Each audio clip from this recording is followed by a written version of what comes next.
Release में Yemen के Houthi ने अमेरिका और इजराइल को आईना दिखा दिया है कि वो भले ही कितने ताकतवर हों, लेकिन हूती के लड़ाकों के आगे उसके सारे हथियार और फोर्स धरे के धरे रह गए हैं। दरअसल 7 अक्टूबर 2023 के बाद जब इजराइल ने हमास पर जमीनी हमला किया तो वो यमन का हूती ही था जो सबसे पहले जंग के मैदान में कूदा था, और तब से लेकर अब तक हूती चट्टान की तरह युद्ध के मैदान में डटा हुआ है।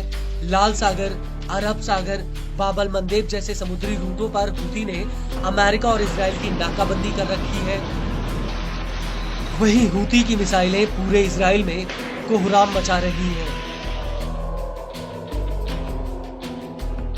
और अब इसी कड़ी में हूती ने एक बार फिर से अमेरिका और इजराइल के ऊपर एक बहुत बड़ा अटैक किया है।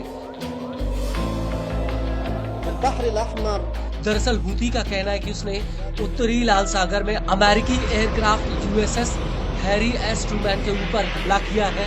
यह हमला 2 पंखों वाली मिसाइलों और 4 ड्रोन से किया गया। हूती के मुताबिक अमेरिका का ये युद्धपोत यमन पर हमले की तैयारी कर रहा था, लेकिन इससे पहले हूती के लड़ाकों ने इसके ऊपर हमला कर दिया।